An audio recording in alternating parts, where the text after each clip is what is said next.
Let's turn to one of the most distinctive literary groups in post-war British poetry, the movement. The term the movement was first coined by J.D. Scott in 1954. And yes, that fact has been asked in exam. Scott used the label in an article for The Spectator to describe a group of poets and novelists who reacted sharply against modernist experimentation and sought a return to clarity, discipline, and traditional English restraint. The movement was essentially English, deliberately excluding writers from other regions of the United Kingdom such as Wales, Scotland, or Ireland. That geographical exclusivity, the fact that it was purely English, has also been noted in exam. These poets saw themselves not just as contemporaries but as an actual movement united by a shared sense of purpose to bring poetry back down to earth after the obscurities of Eliot and the intensity of Dylan Thomas. The core members included Philip Larkin, Kingsley Amis, Donald Davie, D.J. Enright, Thom Gunn, John Holloway, Elizabeth Jennings, and John Wayne. Every one of these names has appeared in exam, so take a moment to note them carefully. And here's a fun mnemonic to help you remember them. The movement is right for Amis and Davie, but they point the gun at Jennings and Larkin, though the gun was Hollow and Wayne. In this little code, Wright stands for D.J. Enright, Amis for Kingsley Amis, Davie for Donald Davie, Gunn for Thom Gunn, Jennings for Elizabeth Jennings, Larkin for Philip Larkin, Hollow for John Holloway, and Wayne for John Wayne. What united these poets wasn't a shared political agenda, but a shared literary temperament. They emphasized what they called simple, sensuous content and dignified form. This preference for plain language and emotional restraint has been mentioned in exam. Their poems often rejected surrealism, symbolism, and mythic ambition, the very qualities that had defined earlier modernism. Instead, the movement poets celebrated the ordinary English experience, finding beauty and irony in everyday life. Their tone was typically ironic, skeptical, and quietly conservative. They wrote about school teachers, post-war towns, loneliness, and nostalgia for an older England that seemed to be slipping away. Many of their works reflected the rural imagery of decaying villages, evoking a landscape caught between memory and modernization.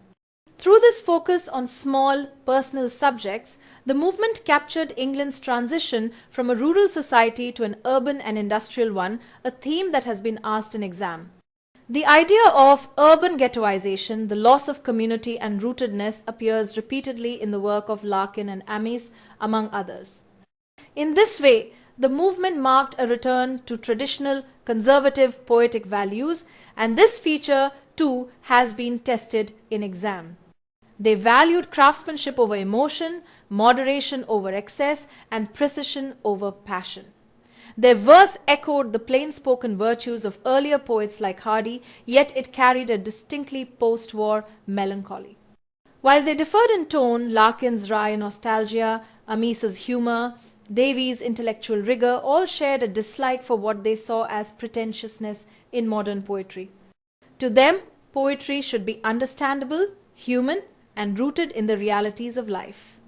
In the broader history of British literature, the movement signaled the end of high modernism and the beginning of a more grounded, realistic phase in post-war writing.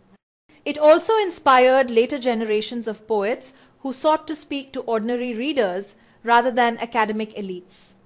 So whenever you see the term the movement in exam, remember three key facts.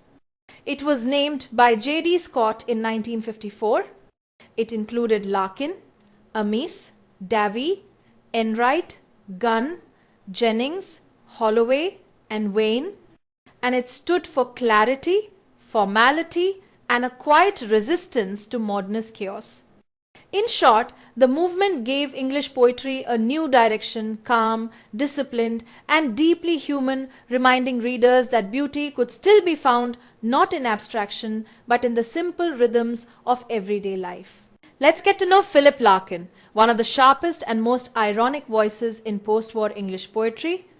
Born in 1922, Larkin was not only a poet, but also a novelist and librarian whose quiet life produced some of the most resonant poems of the 20th century. His first collection, The North Ship, came out in 1945, and that publication year has been asked in exam.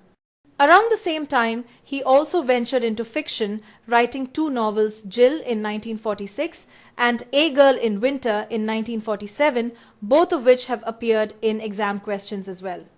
Larkin's real breakthrough, though, came a decade later with The Less Deceived, published in 1955, and yes, that title and year have been tested in exam. This collection marked his mature voice, skeptical, lyrical, and deeply human. It was followed by two celebrated volumes, The Whitsun Weddings in 1964 and High Windows in 1974, both often asked in exam. During the 1960s, Larkin also worked as a jazz critic for the Daily Telegraph from 1961 to 1971, and this role has been mentioned in exam too. His jazz essays were later collected in All What Jazz, published posthumously in 1985. He also edited the Oxford Book of 20th Century English Verse in 1973, another fact that has been asked in exam. Though honoured with the Queen's Gold Medal for Poetry, Larkin famously declined the position of Poet Laureate after the death of John Betjeman, a decision that reflected his private anti-establishment character. Critically, Larkin's poetry stands at the crossroads of modernism and tradition. His writing plays both with and against the Romantic tradition, a point that has been asked in exam. Unlike the high modernists such as Eliot or Pound, Larkin used everyday speech, ordinary settings, and subtle irony to explore loneliness, time, and the loss of meaning in modern life. In poems like Deceptions, he exposes the pain of violated innocence, depicting the aftermath of a young woman's rape and how both victim and perpetrator are permanently changed. This poem's theme has also appeared in exam, so note it carefully. Larkin's tone often combines nostalgia with resignation. One of his best-known poems, MCMXIV, ends with the haunting line, "Never such innocence again." And yes, that closing line has been tested in exam. The poem captures England's lost purity after the First World War, a world that could never return. He was also famously witty in his personal letters and reviews. Once while reading D.H. Lawrence, he quipped, "I have been reading Sons and Lovers and feel ready to die." If Lawrence had been killed after writing that book, he'd still be England's greatest novelist. That remark too has appeared in exam. So, in a quiet life spent mostly as a university librarian in Hull, Philip Larkin wrote poems that questioned the purpose of faith, love, and art in a skeptical modern age. His voice was honest, ironic, and unmistakably English, a poet who found beauty in the ordinary and truth in the melancholy of everyday life. Let's begin with Philip Larkin's first poetry collection, The North Ship, published in 1945, and yes, this debut collection has been asked in exam. It was brought out by Reginald A. Caton's Fortune Press, a small publisher notorious for his odd policy. He didn't pay writers but required them to purchase copies of their own books. Interestingly, Dylan Thomas had gone through the same practice earlier, back in 1934. In this collection, the title poem, The North Ship, presents a symbolic journey of three ships narrated in the first person, and that narrative perspective has been asked in exam. The poem begins with a memorable line, "I saw three ships go sailing by," a line that has also been tested in exam. The first ship, described as rigged for a long journey, sets out with hope but is carried westward by the storm. This phrase itself has been asked in exam. The ship is ultimately destroyed but reaches a rich country, symbolizing fleeting success or material gain. The second ship turns east and is hunted by the wind like a beast, an image that captures the destructive power of fate. It too meets ruin, anchored in captivity, perhaps symbolizing a life trapped by external forces. The third ship, however, sails northward into the cold, frost-covered sea. It faces no wind, no guidance, yet it keeps moving into the darkness. Unlike the other two, this ship never returns. Its decks shine with frost beneath a fire-spilling star, symbolizing endurance and isolation. That repetition, rigged for a long journey, emphasizes determination, resilience, and willpower.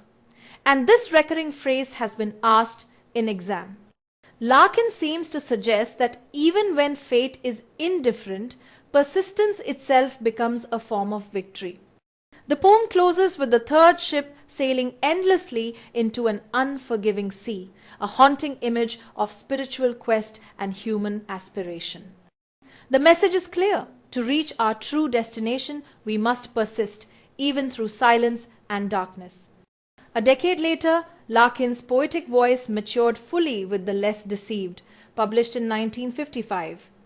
This collection followed The North Ship and a rare, privately printed pamphlet called XX Poems, and that pamphlet connection has been asked in exam.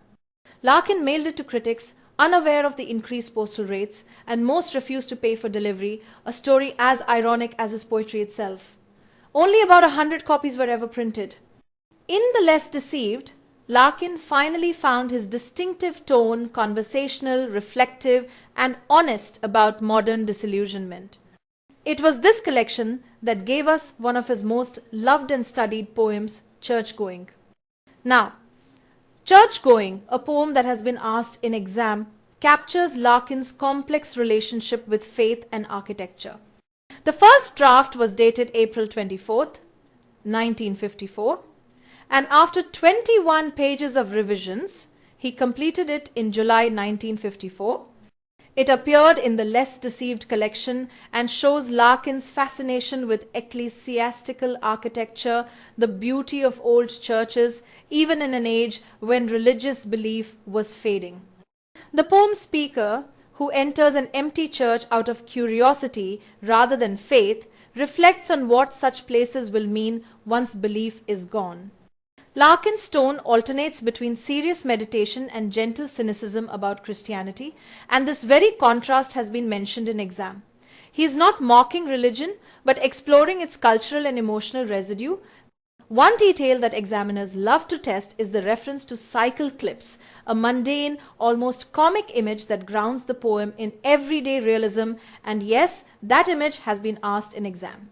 By the end, the poem moves beyond skepticism, suggesting that people will always seek such places for reflection, ritual, and renewal, even in a secular age. Church-going thus becomes not an attack on religion, but an elegy for meaning itself. Together, The North Ship and The Less Deceived trace Larkin's evolution from early symbolist dreamer to mature realist. His ships once sailed through mythic seas, but by 1955, his gaze turned homeward toward ordinary people, quiet churches, and the inner weather of modern life. Let's explore the subtle and evocative world of Philip Larkin, a poet who captured the quiet moments of ordinary English life with unmatched precision. His 1964 poetry collection, The Whitsun Weddings, published by Faber and Faber on February 28, 1964, contained 32 poems, a fact that has been asked in exam. Within just 2 months, the book sold over 4,000 copies, proving how deeply his voice resonated with readers. The title poem, The Whitsun Weddings, is one of Larkin's most famous works, a long, reflective piece built around a train journey from Hull's Paragon Station on a hot wet Saturday afternoon. That setting and train journey motive has been mentioned in exam, so note it carefully. It's one of 3 train journey poems written by Larkin, the others being Here and The Large Cool Store. Structurally, The Whitsun Weddings has 8 stanzas, each of 10 lines, making it his longest poem.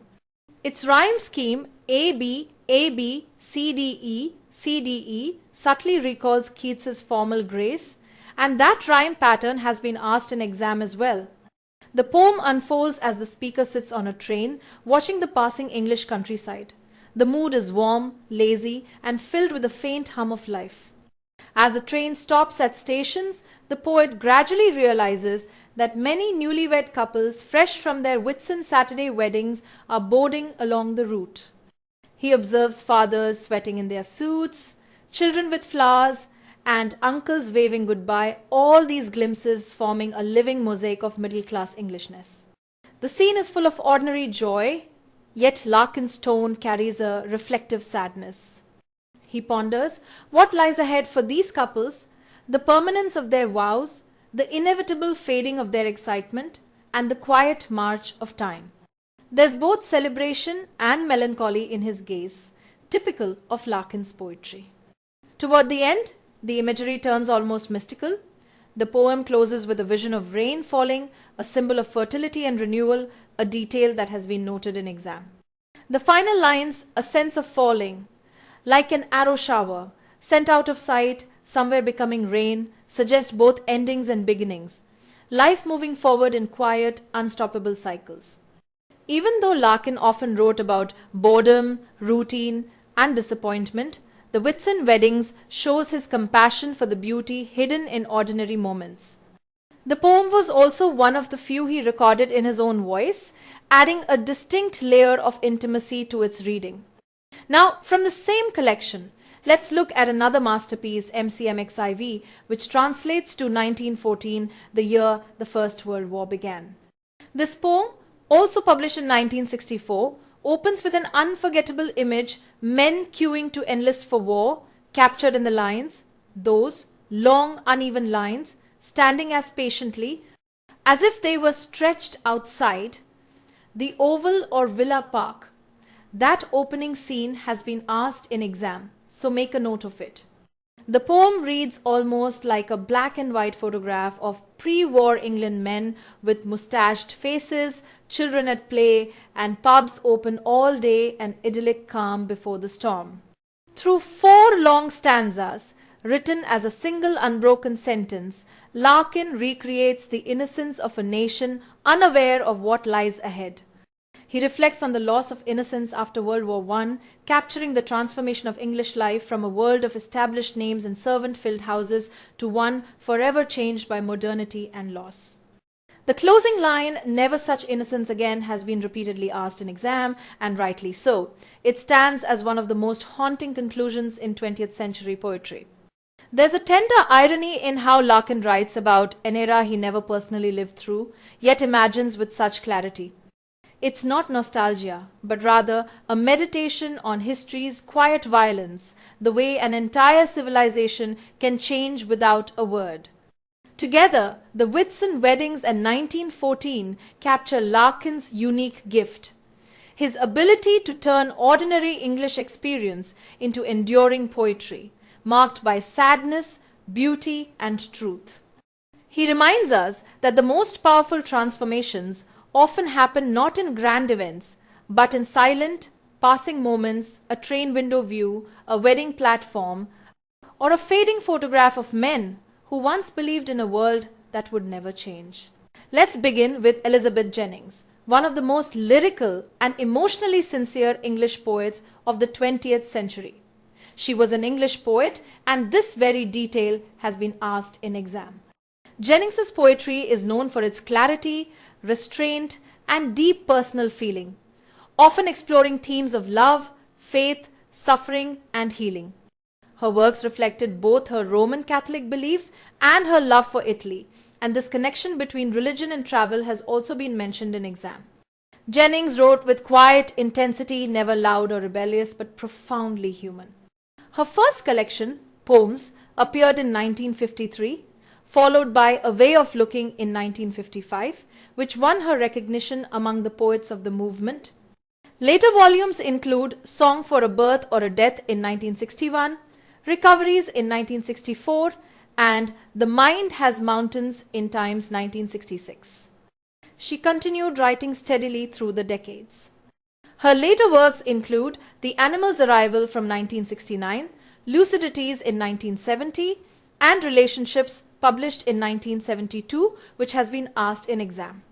2 of her later volumes, Extending the Territory in 1985 and Familiar Spirits in 1994, further showed her meditative, spiritual tone, and that last title has also appeared in exam.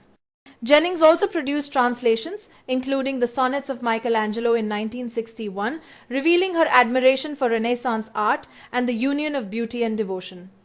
In all her poetry, there's a balance between control and emotion, intellect and feeling, a kind of quiet grace. Jennings once said that poetry for her was a way of ordering emotion, and her verse continues to touch readers who seek honesty without excess. Now let's move to Thom Gunn, another prominent poet of the movement, yet very different in spirit. He was an English poet, and that fact has been asked in exam. Gunn began his career in England, earning early praise for his disciplined, formal verse. His first collections showed what critics called the restrained elegance of philosophy, and this phrase itself has appeared in exam. He was praised in England for his early movement verses. A point you should note it too has been tested in exam. But after moving to San Francisco, Gunn's style began to change. He adopted freer rhythms and looser structures, reflecting the influence of American poetry, rock culture, and the open lifestyle of the West Coast. Gunn's poetry evolved from strict traditionalism to bold experimentation. His early books include Fighting Terms in 1954, The Sense of Movement in 1957, and My Sad Captains in Times 1961. He later wrote Molly in 1971, The Passages of Joy in 1982, and The Man with Night Sweats in 1992, which dealt with love, loss, and the AIDS crisis. His career reflects both discipline and freedom, intellect and emotion, held in dynamic tension. Throughout his life, Gunn received many literary honors and became a bridge between English precision and American openness, shaping modern poetry on both continents. Now let's look at one of Gunn's most famous poems, On the Move, a striking piece of post-war modernism. The poem opens with the image of motorcyclists, and that very description has been asked in exam. It explores a world of restlessness and movement, where men seek identity and direction in an uncertain age. Here, the motorcycles symbolize freedom, speed, and existential energy, the need to keep moving to prove one's existence. The theme itself reflects the post-war generation's search for purpose in a world that seemed to have lost order. At one point, Gunn writes, "Man must move, man must progress," and this line has been tested in exam. It captures the core philosophy of the poem, that life, even without certainty, finds meaning through motion. The poem contrasts the stillness of nature with the restlessness of humanity, suggesting that human beings are never content to remain idle. The tone combines energy and melancholy, hinting that progress may bring both liberation and loneliness.